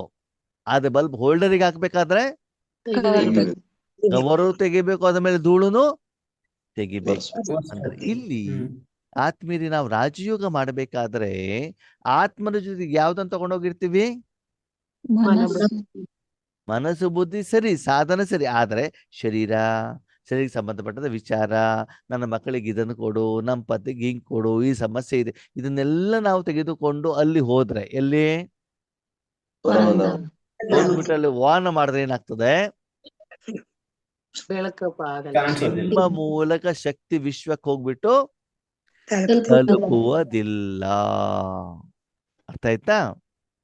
ಒಂದು ಆತ್ಮನಾಗ್ಬೇಕು, ಮನಸ್ಸಿನಿಂದ ಎಲ್ಲವನ್ನ ತೆಗಿಬೇಕು, ಮತ್ತು ಅದನ್ನು ಬಾಬನಲ್ಲಿ ಇಟ್ಟು ಆ ಸೂರ್ಯನ ರೂಪದಲ್ಲಿ ಭಗವಂತನ ಶಕ್ತಿ ವಿಶ್ವಕ್ಕೆಲ್ಲ ಕೊಡಗು ಏನಾಗ್ಬೇಕು? ಹರಡಿದ ಮೇಲೆ ಮುಂದೆ ಅದರಿಂದ ಅದರ ಅನುಭವ ಆಗ್ಬೇಕು. ಆತ್ಮನಿಗಾಗ್ಬೇಕು. ನಿಮಗೆ ಅನುಭವದ ಜೊತೆಗೆ ಅದರ ಅಡಿಯಲ್ಲಿ ಜನಕರ್ಮವನ್ನ ಮಾಡ್ಬೇಕು. ಅಂದರೆ ಹೇಗೆ ಸೂರ್ಯನ ಬೆಳಕು ಬಂದಾಗ ಅಜ್ಞಾನ ಅಂಧಕಾರ ಹೇಳುವಂತ ಕತ್ತಲು ಹೊರಟೋಗತ್ತೋ, ಹಾಗೇನೆ ಮನೆಯಲ್ಲಿ ಲೈಟ್ ಆನ್ ಮಾಡಿದಾಗ ಜಿರಳೆಗಳು, ಇರುವೆಗಳು, ಹಲ್ಲಿಗಳು ಎಲ್ಲ ಹೇಗೆ ಗೂಡನ್ನು ಸೇರಿಕೊಳ್ತಾವ, ಹಾಗೇನೆ ವಿಶ್ವದ ಎಲ್ಲಾ ಕಡೆನೂ ಎಲ್ಲ ಕಡೆನೂ ಶಕ್ತಿ ಸ್ವಚ್ಛ ಆಗ್ಬೇಕು. ಭಗವಂತನ ಶಕ್ತಿಗಳು ಬಂದಾಗ ಸ್ವಚ್ಛ ಆಗ್ಬೇಕು. ರಾವಣನ ವಿಕಾರಗಳಿದ್ದಾವಲ್ಲ, ಏನ್ ಹೇಳಿ? ಪಂಚವಿಕಾರ. ಕಾಮ, ಕ್ರೋಧ, ಲೋಭ, ಮೋಹ, ಅಹಂಕಾರ ಇವೆಲ್ಲ ಏನಾಗ್ತಾವ? ಸುಟ್ಟೋಗ್ತಾವೆ, ಕ್ಲೀನ್ ಆಗ್ತಾವೆ. ಹ್ಮ್. ಆವಾಗ ಜ್ಞಾನ ಅಂತಂದೇನು, ಅವರಿಗೆ ಏನು ಬೇಕಿತ್ತಲ್ಲ? ಪರಮಾತ್ಮನ ಜ್ಞಾನ. ಯಾರ ಜ್ಞಾನ? ಸೂರ್ಯನ ಬೆಳಕಿನಿಂದ ಜನರಿಗೆ ಏನು ಗೊತ್ತಾಗ್ತದೆ? ಸೂರ್ಯನ ಬೆಳಕಿನಿಂದ ಜನರಿಗೆ ಏನು ಗೊತ್ತಾಗ್ತದೆ? ವಸ್ತುಗಳು ಎಲ್ಲ ಕಾಣತ್ತೆ, ಬಿಸಿ, ಬಿಸಿ ಅನುಭವ. ಪ್ರಕಾಶ. ಸೂರ್ಯ ಕಾಣ್ತಾ ಇರ್ತಾರ? ಮೋಡ ಇದೆ ಅಂತ ತಿಳ್ಕೊಳ್ಳಿ, ಕಾಣ್ತಾರ? ಇಲ್ಲ. ನೀವು ಆ ಕಡೆ ಇಲ್ಲ. ನೋಡಿದ್ರೆ ಮಾತ್ರ ಕಾಣಬಹುದೇ ಹೊರತು ಇಲ್ಲ ಅಂತಂದ್ರೆ ಕಾಣೋದಿಲ್ವಲ್ಲ. ಹ್ಮ್. ಆದ್ರೆ ಸೂರ್ಯನ ಪ್ರಕಾಶವನ್ನ, ಬಿಸಿಯನ್ನ ಉಪಯೋಗ ಮಾಡ್ತೀವೋ ಮಾಡಲ್ವೋ? ಮಾಡ್ತೀವಿ. ಅವಾಗ ಜನ ಪ್ರತಿಯೊಂದು ಕರ್ಮ ಮಾಡ್ಬೇಕಾದ್ರೆ ಆ ಪ್ರಕಾಶ ಆಧಾರ ಹೌದೋ ಅಲ್ವೋ? ಹೌದು. ಅದು ನಮ್ಗೆ ಬೇಕೋ ಬೇಡವೋ? ಬೇಕು. ಹಾಗೆ ಆತ್ಮನಿಗೂ ಕೂಡ ಕರ್ಮವನ್ನ ಮಾಡ್ಲಿಕ್ಕೆ ಏನ್ ಬೇಕು? ಶಕ್ತಿ. ಭಗವಂತನ ಪ್ರಕಾಶಗಳು ಬೇಕು, ಸಪ್ತ ಗುಣಗಳು ಬೇಕು, ಭಗವಂತನ ಆಸ್ತಿಗಳು ಬೇಕು. ಅದನ್ನು ಕೊಡ್ಲಿಕ್ಕೆ ಯಾರು ನಿಮಿತ್ತರಾಗ್ಬೇಕು? ನಾನು. ರೂಮ್ ನಲ್ಲಿ ಕತ್ಲೆ ಇದ್ದಾಗ ಬೆಳಕನ್ನ ಕೊಡಲಿಕ್ಕೆ ಹೇಗೆ ಬಲ್ಬ್ ನಿಮಿತ್ತವಾಗತ್ತೋ, ಹಾಗೆ ವಿಶ್ವಕ್ಕೆ ಪ್ರಕಾಶವನ್ನ ಕೊಡ್ಲಿಕ್ಕೆ ನೀವೇನಾಗ್ಬೇಕು? ಆವಾಗ ಭಗವಂತನ ಶಕ್ತಿ ನಿಮ್ಮ ಮೂಲಕ ಬಂದಾಗ, ಅಲ್ಲಿ ಬೆಳಕು ಬಂದಾಗ ಈ ಅಜ್ಞಾನ ಅಂಧಕಾರ ಏನಾಗ್ತದೆ? ಹೊರಟೋಗ್ತದೆ. ನಿಧಾನಕ್ಕೆ ಹೋಗಿ ಹೋಗಿ ನೋಡಿ, ಬೆಳಿಗ್ಗೆ 4:30 ಅಥವಾ 5 ಗಂಟೆಗೆ ಸೂರ್ಯನ ಉದಯ ಆದಾಗ ತಕ್ಷಣದಲ್ಲಿ ಬೆಳಕೇನಾಗಿರೋದಿಲ್ಲ, ಹೋಗಿರೋದಿಲ್ಲ. ನಿಧಾನಕ್ಕೆ ಬೆಳಕೇನಾಗ್ತಾ ಹೋಗ್ತದೆ, ಜಾಸ್ತಿ ಆಗ್ತಾ ಅದರ ಮಧ್ಯದಲ್ಲಿ ಮೋಡ ಬಂದ್ಬಿಟ್ರೆ ಏನಾಗ್ಬಿಡ್ತದೆ? ಮತ್ತೆ ಕಣ್ಮರೆಯಾಗಿರ್ತದೆ. ಸೂರ್ಯ ಕಾಣಲ್ಲ. ಬಟ್ ಹಾ,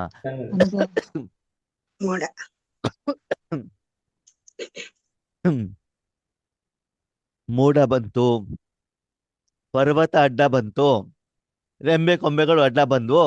ಅವಾಗೇನಾಯ್ತು? ಸ್ವಲ್ಪ ಕತ್ಲೆ ಇರ್ತದೆ. ಸೂರ್ಯನ ಪ್ರಕಾಶ ಡೈರೆಕ್ಟ್ ಆಗಿ ಬಂದು,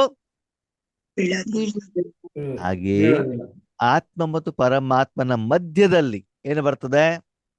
ವಿಘ್ನಗಳು, ಪರಿಸ್ಥಿತಿಗಳು, ವಿಘ್ನಗಳು, ಸಮಸ್ಯೆಗಳು, ವಿಕಾರಗಳು, ಇಚ್ಛೆಗಳು, ಸ್ವಾರ್ಥ ಇದೆಲ್ಲ ಬಂದಾಗ ಏನಾಗ್ತದೆ? ಆ ಶಕ್ತಿ ಬೇರೆಯವ್ರಿಗೆ ಏನು ಹೋಗಿ ತಲುಪಬೇಕು, ಅವ್ರಿಗೆ ತಲುಪೋದಿಲ್ಲ. ಬೇರೆಯವ್ರಿಗೆ ಅಂತ ಯಾರಿಗೆ? ವಿಶ್ವಕ್ಕೆ. ಫಸ್ಟ್ ಆಫ್ ಆಲ್ ನಿಮ್ಮ ಮನ ಬುದ್ಧಿಗೆ ತಲುಪೋದಿಲ್ಲ ಅಲ್ವಾ? ಈ ಬಲ್ಬ್ ಇರ್ತಲ್ಲ, ಬಲ್ಬಿನ 2 ಪಾಯಿಂಟ್ ಇರ್ತಲ್ಲ, ಟಚ್ ಆಗೋದು, ಅಲ್ಕೊಂದು ರಟ್ಟಿನ ಪೀಸ್ ಇಟ್ಬಿಟ್ಟು ಹೋಲ್ಡರ್ ಫಿಕ್ಸ್ ಮಾಡಿ, ಏನಾಗ್ತದೆ? ಕರೆಂಟ್ ಪಾಸೇ ಆಗೋದಿಲ್ಲ ಅಲ್ವಾ? ಹಾಗೆ ಆತ್ಮನ ಪಕ್ಕದಲ್ಲಿ ದೇಹದ ಸ್ಮೃತಿ ಇಟ್ಕೊಂಡ್ಬಿಟ್ಟು ನಾವು ಹೋಲ್ಡರ್ ಹಾಕಿದ್ರೆ ಏನಾಗೋದಿಲ್ಲ? ಸ್ವಿಚ್ ಹಾಕಿರ್ತೀರಿ, ಏನಾಗೋದಿಲ್ಲ? ಹಾಗೆ ಮಧ್ಯದಲ್ಲಿ ಯಾವ್ದದ್ದು? ಮಧ್ಯದಲ್ಲಿ ಅಡ್ಡಗೋಡೆ ಬರೋದು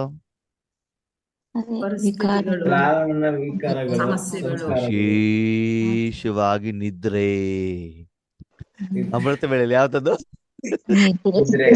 ಆ ನಿದ್ರೆ ಅಡ್ಡ ಬಂದ್ಬಿಟ್ರೆ ಏನಾಗೋದಿಲ್ಲ, ಪಾಸೆ ಆಗೋದಿಲ್ಲ ಅಲ್ವಾ? ಯಾವ್ದೋ ಒಂದು ಚಿಂತೆಗಳು, ಚಿಂತನೆಗಳು, ಸೇವೆಯ ಜವಾಬ್ದಾರಿ ಇವೆಲ್ಲ ಏನಾಗ್ತವೆ? ಕರೆಂಟ್ ಪಾಸ್ ಬಲ್ಬಿಗೆ ಕರೆಂಟ್ ಪಾಸ್ ಆಗಿಲ್ಲ ಅಂದ್ರೆ ರೂಮಿಗೆ ಇಲ್ಲಿಂದ ಹೋಗುತ್ತೆ, ಹೌದು ತಾನೆ? ಮುಂದೇನ್ ಮಾಡ್ಬೇಕು? ಕ್ಲೀನ್ ಮಾಡ್ಬೇಕಲ್ವಾ? ಅದಕ್ಕಾಗಿ ನೀವು ಬಾಬನ ಹತ್ರ ಹೋಗ್ಬೇಕಾದ್ರೆ ಬರೀ ಆತ್ಮನಾಗಿ ಮನ ಬುದ್ಧಿಯನ್ನು ತೆಗೆದುಕೊಂಡು ಹೋಗ್ಬೇಕೇ ಹೊರತು ಅದರ ಮೇಲೆ ಬೇರೆ ಯಾವುದನ್ನು ಕೊಡಬಾರ್ದು. ನೀವು ಆ ರೀತಿ ಬಾಬನ ಜೊತೆ ಕನೆಕ್ಟ್ ಆದಾಗ ಭಗವಂತನ ಶಕ್ತಿಗಳು ಬಂದ್ಬಿಟ್ಟು ಏನಾಗ್ತವೆ? ವಾಯುಮಂಡಲದ ಮೂಲಕ, ವಸ್ತುವಿನ ಮೂಲಕ ಏನಾಗ್ತದೆ? ಪ್ರಪಂಚಕ್ಕೆ, ಪಂಚತತ್ವಗಳಿಗೆ, ಆತ್ಮಗಳಿಗೆ ಬಂದ್ಬಿಟ್ಟು ತಲುಪತ್ತೆ. ಟಚ್ ಆದಾಗ ಅವ್ರಿಗೆ ಅನುಭವ ಆಗ್ತದಾಗಲ್ವ? ಆಗ್ತದಾಗಲ್ವ? ಆದಾಗ ಅವ್ರಿಗೆ ಸೂರ್ಯ, ಬೆಳಕು, ಬಿಸಿ ಅಂತ ಗೊತ್ತಾಗತ್ತೆ ತಾನೆ? ಆವಾಗ ಸೂರ್ಯನನ್ನ ಗ್ರಹಣ ಮಾಡೋದು ತುಂಬಾ ಈಸಿ ಆಗತ್ತೆ, ಸೂರ್ಯನ ಅನುಭವ ಮಾಡೋದು ತುಂಬಾ ಸಹಜ ಆಗತ್ತೆ. ಸರಿ, ನೀವು ಇದನ್ನ ಮಾಡಬಾರ್ದು. ಸೂರ್ಯನ ಫೋಟೋ ತೋರಿಸ್ಬೇಕು ಅವ್ರಿಗೆ. ಏನ್ ಮಾಡ್ಬೇಕು? ಸೂರ್ಯನನ್ನ ವಿಡಿಯೋದ ರೂಪದಲ್ಲಿ ತೋರಿಸ್ಬೇಕು. ಸೂರ್ಯನ ಬಗ್ಗೆ ವರ್ಣನೆ ಮಾಡಬೇಕು. ಆವಾಗ ಅವರಿಗೆ ಸೂರ್ಯನ ಬಗ್ಗೆ ಆಕ್ಚುಲ್ ಅನುಭವ ಆಗೋದು ಫೋಟೋ ನೋಡಿದಾಗ್ಲೋ, ವಿಡಿಯೋದಲ್ಲಿ ನೋಡಿದಾಗೋ, ನೀವು ವರ್ಣನೆ ಮಾಡಿದಾಗ್ಲೋ. ಡೈರೆಕ್ಟ್ ಸೂರ್ಯನ ಡೈರೆಕ್ಟ್ ಆಗಿ ಅನುಭವ ಆಗುತ್ತೆ. ಅಲ್ವಾ? ಯಾವಾಗ ಸೂರ್ಯ ಸೂರ್ಯನ ಪ್ರಕಾಶ ಬಂದ್ಬಿಟ್ಟು ಅವನಿಗೆ ತಲುಪಿ ಆಕ್ಚುಲ್ ಸೂರ್ಯ ಯಾರು ಅಂತ ಅವನಿಗೆ ಗೊತ್ತಾಗೋದು ಅವಾಗ. ಯಾರಿಗೆ? ಆ ಆತ್ಮ. ವ್ಯಕ್ತಿಗೆ. ಫೋಟೋದಿಂದ ಎಕ್ಸಾಕ್ಟ್ ಆಗಿ ಗೊತ್ತಾಗತ್ತಾ? ಇಲ್ಲ. ಇಲ್ಲ ಇಲ್ಲ. ಈ ವರ್ಣನೆ ಮಾಡಿದಾಗ ಗೊತ್ತಾಗತ್ತಾ? ಇಲ್ಲ. ಇಲ್ಲ ಸ್ವಲ್ಪ ಪರಿಕಲ್ಪನೆ ಬರಬಹುದೇ ಹೊರತು ಅವನಲ್ಲಿರುವಂತ ಗುಣಲಕ್ಷಣಗಳ ಲಾಭ ಮತ್ತು ಪ್ರಯೋಜನ ಗೊತ್ತಾಗೋದು ಯಾವಾಗ? ಈಚೆ ಬಂದ ಅವರೇ ಸೂರ್ಯನ ಕಿರಣಗಳು ಅವನ ಚರ್ಮಕ್ಕೆ ಬಂದ್ಬಿಟ್ಟು ಏನಾಗ್ಬೇಕು? ಟಚ್. ಅದೇ ರೀತಿ ಈಗ ನಿಮ್ಮ ಈಶ್ವರಿ ಸೇವೆ ಹೇಗಿರ್ಬೇಕು ಅಂತ ಹೇಳ್ತಾರೆ ಬಾಬಾ. ಭಾಷಣ ಮಾಡೋದು, ಜ್ಞಾನ ಹೇಳೋದು, ಇದನ್ನೆಲ್ಲ ಏನ್ ಮಾಡಿ ಇವಾಗ ಕಡಿಮೆ ಮಾಡಿ ಈ ಸ್ವರೂಪದಲ್ಲಿ ಇದ್ದು ಬಿಟ್ಟು ಏನ್ ಮಾಡ್ಬೇಕು? ಡೈರೆಕ್ಟ್ ಆಗಿ ಭಗವಂತನ ಶಕ್ತಿ ಪ್ರಪಂಚದ ಒಂದೊಂದು ಕಣ ಕಣ ಕಣ ಕಣಕ್ಕೂ ಏನಾಗ್ಬೇಕು? ಹೋಗ್ಬಿಟ್ಟು ಆಗ್ಬಿಟ್ಟು ಅವರಿಗೆ ಭಗವಂತನ ನಿಜವಾದಂತ ಸಪ್ತ ಗುಣಗಳ ಅನುಭವ. ಅಂದರೆ ಸತ್ಯುಗ ತ್ರೇತಾಯುಗದಲ್ಲಿ ಏನಿರ್ತದೆ? 2500 ವರ್ಷ ಖುಷಿ, ಶಾಂತಿ, ಆನಂದ. ಸಪ್ತ ಗುಣಗಳು ಕೂಡ ಇರ್ತದೆ. ಇರ್ತದೆ ತಾನೆ? ಹ್ಮ್ ಅದಕ್ಕೆ ಆಧಾರ ಈಗಿನ ಪವಿತ್ರತೆ. ಪುರುಷಾರ್ಥ. 2500 ವರ್ಷ ಸತ್ಯುಗ ತ್ರೇತಾಯುಗದಲ್ಲಿ ಶಿವಬಾಬಾ ಇರ್ತಾರೋ ಇರಲ್ವೋ? ಇಲ್ಲ. ಇರೋದಿಲ್ಲ. ಇರೋದಿಲ್ಲ. ಪಕ್ಕ ಪಕ್ಕ. ಹಾಗಿದ್ರೆ 2500 ವರ್ಷ ಶಿವಬಾಬಾದಂತ ಗುಣಲಕ್ಷಣಗಳು ಆ ಪ್ರಪಂಚದಲ್ಲಿ ಇರ್ತದೋ ಇರಲ್ವೋ? ಇರ್ತದೆ. ಅದೇ ಹಂಗ ಅಂದ್ರೆ ಸಂಸ್ಕಾರ ಮಾಡ್ಕೊಂಡಿರ್ತೀವಿ ಅಣ್ಣ. ಸಂಸ್ಕಾರ ತಗೊಂಡೋಗಿರ್ತೀವಿ. ಯಾರು? ಸಂಸ್ಕಾರ ಅಲ್ಲ, ಪ್ರಾರಬ್ಧ. ಯಾರು ತಗೊಂಡೋಗಿರ್ತೀವಿ? ಆತ್ಮ. ರಾತ್ರಿ 9 ಗಂಟೆ ಆಗಿದೆ. ರಾತ್ರಿ 9 ಗಂಟೆ ಸೂರ್ಯ ಇರ್ತಾನೋ ಇರಲ್ವೋ? ಇರೋದಿಲ್ಲ. ಇರೋದಿಲ್ಲ. ಹಾಗಿದ್ರೆ ನಿಮ್ಮ ಮತ್ತೊಂದು ಬ್ಯಾಟ್ರಿ ಇದೆ. ಏನಿದೆ? ಬ್ಯಾಟ್ರಿ. Exide battery. ಆ ಎಕ್ಸೈಡ್ ಬ್ಯಾಟ್ರಿಗೆ ಸೋಲಾರ್ ಪ್ಯಾನಲ್ ಇಂದ ಏನ್ ಮಾಡಿದಿರಿ? ಚಾರ್ಜ್ ಮಾಡಿದ್ದೀರಾ. ಹೌದು.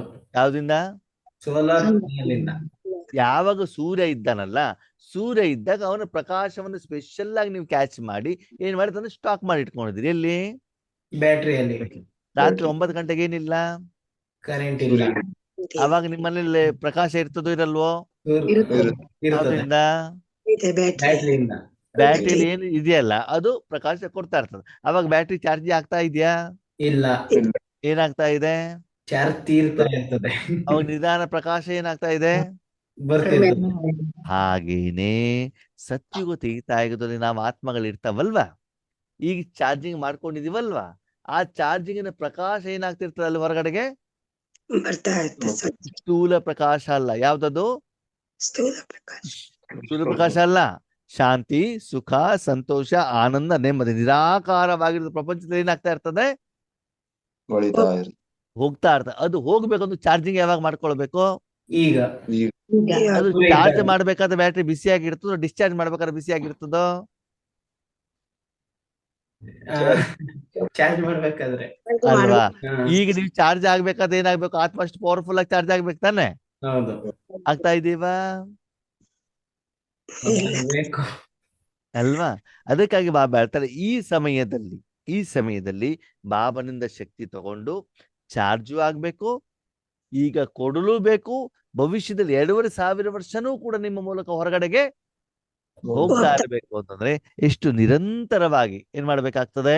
ಬಾಬನ್ ಜೊತೆಗೆ ನಾವು ಜೋಡಣೆ ಆಗ್ಬೇಕಾಗ್ತದೆ. ಅದಕ್ಕಾಗಿ ಈಗ ನೀವು ಮಾಸ್ಟರ್ ಜ್ಞಾನ ಸ್ವರೂಪ ಅಂತಂದೇನು? ನಿಮ್ಮ ಸ್ವರೂಪ ಹೇಗಿರ್ತದಂದ್ರೆ ಬಾಬನ ಸಪ್ತ ಗುಣಗಳು ವಿಶ್ವಕ್ಕೆ ಹೋಗ್ಬಿಟ್ಟು ಆ ನಿರಾಕಾರವಾದಂತ ಆ ಒಂದು ಶಕ್ತಿಯ ಮೂಲಕ ಆತ್ಮ ಏನಾಗ್ಬೇಕು? ಹೊಳಿಬೇಕಾಗ್ತದೆ. ಹಗುರತೆ ಅನುಭವನ ಮಾಡ್ಬೇಕಾಗ್ತದೆ. ಆ ರಾಯಲ್ಟಿ, ಆ ಪರ್ಸನಾಲಿಟಿ ನಿಮ್ಮಲ್ಲಿ. ನಮ್ಮಲ್ಲಿ ಏನ್ ಪರ್ಸನಾಲಿಟಿ ಇದೆ? ಬೆಂಗಳೂರಿನಲ್ಲಿ 3 ಬಿಲ್ಡಿಂಗ್ ಇದೆ. ಊರಲ್ಲಿ 4 ಎಕರೆ ಜಮೀನಿದೆ. ನಮ್ಮನೆಯವರು ಫಾರಿನ್ ಅಲ್ಲಿ ಇದ್ದಾರೆ. ನನ್ ಮಗ ಇಂಜಿನಿಯರ್ ಆಗಿದ್ದಾರೆ. ನನ್ನ ಹತ್ರ ಬೀರೂರಿನಲ್ಲಿ 150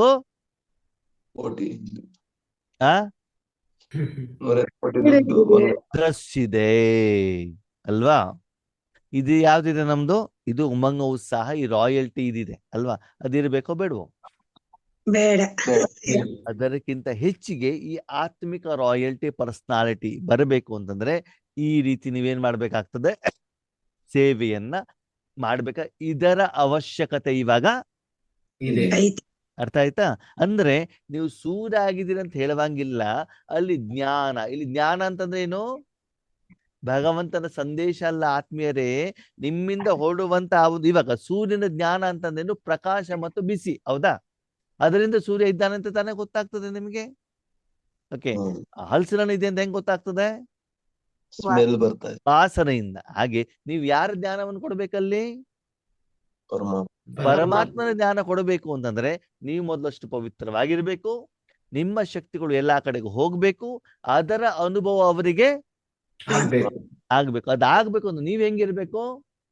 ನಾವು ಪವಿತ್ರ ಪವಿತ್ರವಾಗಿರ್ಬೇಕು. ಆ ಸಮಯದಲ್ಲಿ ನಿಮ್ಮ ಮನಸ್ಸು ಬೇರೆ ಯಾವ್ದ್ರ ಕಡೆನೂ ಹೋಗ್ಬಾರ್ದು. ಇರಕೂಡದು. ಈ ರೀತಿಯ ಸಾಧನೆಯನ್ನ ನೀವು ಮಾಡ್ಬೇಕಾಗತ್ತೆ. ಈ ಸಾಧನೆ ಮಾಡ್ಲಿಕ್ಕೆ ಏನೇನು ರಿಕ್ವೈರ್ಮೆಂಟ್ಸ್ಗಳು ಇದ್ದಾವೆ, ಏನೇನು ವಿಶೇಷತೆ ಇದ್ದಾವೆ, ಆ ಸ್ವರೂಪವನ್ನು ಧಾರಣೆ ಮಾಡಬೇಕು ಅಂದ್ರೆ ನಮ್ಮ ಮನಬುದ್ಧಿಯನ್ನು ಯಾವ ರೀತಿ ಸ್ಥಿತ ಮಾಡಬೇಕು ಅಂತ ಮುಂದಿನ ದಿನಗಳಲ್ಲಿ ಏನು ಬಾಬಾ ಹೇಳಿದ್ದಾರೆ ಅಂತ ನೋಡ್ಕೊಂಡು ನಾವೇನ್ ಮಾಡೋಣ? ಚರ್ಚೆ ಮಾಡೋಣ. ಓಕೆ, ಓಂ ಶಾಂತಿ. ಓಂ ಶಾಂತಿ.